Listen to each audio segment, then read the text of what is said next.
മാസങ്ങളിൽ ശ്രേഷ്ഠമായ കർക്കിടക മാസം, രാമായണ മാസം ഇങ്ങെത്തി. ഞാനിന്ന് നിൽക്കുന്നത് ആശ്രിത വത്സലനായ ശ്രീരാമസ്വാമിയും സങ്കടമോചകനായ ഹനുമാൻ സ്വാമിയും കുടികൊള്ളുന്ന അതിപുരാതനമായ കോട്ടയം തിരുവാറ്റ ശ്രീരാമ ഹനുമാൻ ക്ഷേത്ര സന്നിധിയിലാണ്.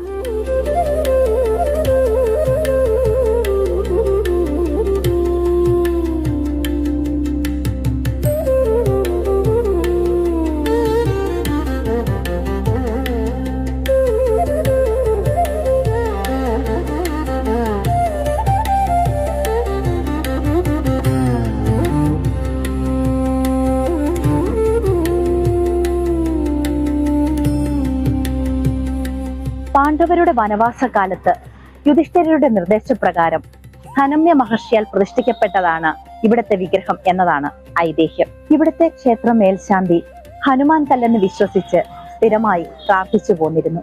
ആ കല്ലിൽ ഹനുമാന്റെ സാന്നിധ്യം കാണുകയും ദൈവപ്രശ്നത്തിൽ ഹനുമാൻ സാന്നിധ്യം ദൃശ്യമാവുകയും ചെയ്തു. ഉപദേവനായി ഹനുമാൻ സ്വാമിയെ പ്രതിഷ്ഠിക്കുകയും ചെയ്തു.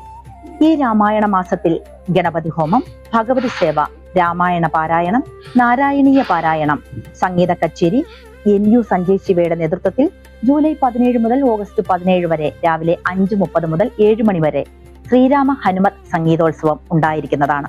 ഈ ക്ഷേത്രത്തിലെ പ്രധാന വഴിപാടായ കാര്യസിദ്ധി പൂജയിൽ പങ്കെടുക്കാൻ കേരളത്തിനകത്തു നിന്നും പുറത്തു നിന്നും നിരവധി ഭക്തജനങ്ങളാണ് ഈ ക്ഷേത്രത്തിലേക്ക് ഒഴുകിയെത്തുന്നത്. എല്ലാ മാസവും പുണർദം നാളിൽ പുണർദം പൂജയും അന്നദാനവും എന്നിവയെല്ലാം മുറ തെറ്റാതെ നടന്നു വരുന്നു. ഈ കർക്കിടക മാസത്തിൽ സർവൈശ്വര്യപ്രദായകരായ ശ്രീരാമ ഹനുമാൻ ക്ഷേത്ര സന്നിധിയിലേക്ക് എല്ലാ ഭക്തജനങ്ങളെയും സ്വാഗതം ചെയ്യുന്നു.